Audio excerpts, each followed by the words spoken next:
Frances Clark. I live in Sherritt, Virginia, and I'm originally from the Shenandoah Valley. Finance Secretary was my title. I handled all the money that came in from the dues and the fees and the State Central Committee and the dinners, and I did all the setup for the dinners, and you just got around. Me and the John Marshall Hotel learned to know each other. Applied for a job through a job placement agency. Went on an interview, and they asked me, the chairman, Dr. Warren French, was there, and Ed Scholl was there, the director, and they asked me several questions, and one of the first questions they asked me was, did I know who the governor was? And I said no. And I was quite sure I was out of the means there. And then they asked me, did I care who the governor was? And I said, hell no. And they looked at me and looked at each other and said, you're hired. That's what they wanted. They had already looked at my job experience. I had the technical data. I liked collecting data, and I had the accounting background, so that's what they wanted. They wanted me in an office taking care of the money and not paying any attention to politics.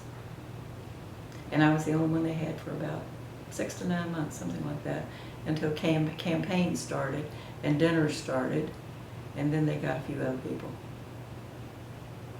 Most of them were very businesslike, and they had a job to do, and they did their job with a sense of decency.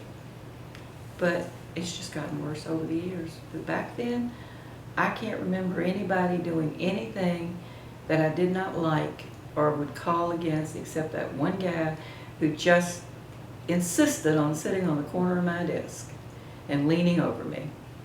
Didn't care for that, but that was it. And that's okay, I took care of him.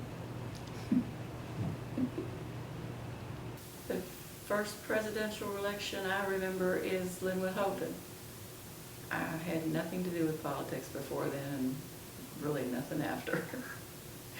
He was the first governor to come in the Republican Party, and I was looking for a job, and they were setting up their first headquarters downtown in the Raleigh building. And the Democratic headquarters was down there.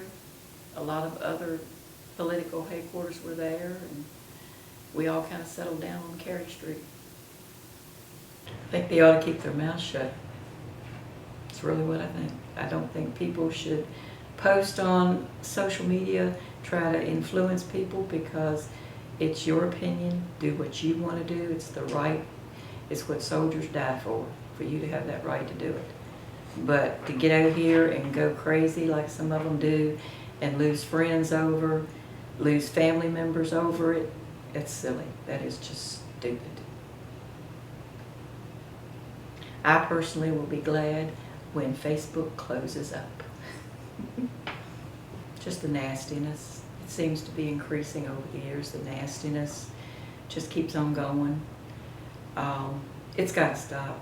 Decency has got to start, because it gets people fired up. There are some college kids wasting their time walking the streets right now. They could express their opinion about in ways. I mean, you can get on social media and express your opinion. You don't have to walk the street and take valuable time out of your classes.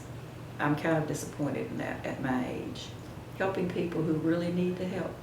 Not walking up and down the street saying, not my president. I don't care for that kind of waste of time. Not a bit. I really didn't care who won or lost. It was a job I was doing. I did my job, got my paycheck, and I really have never been that interested in politics, because I saw too much behind the scenes.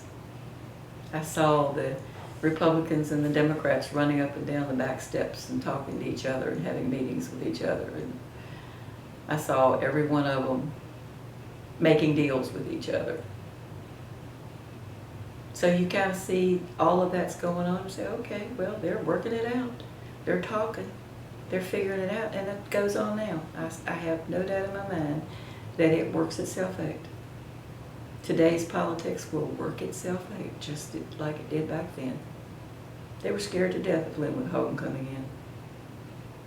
They just were scared, just as scared to death as they are now.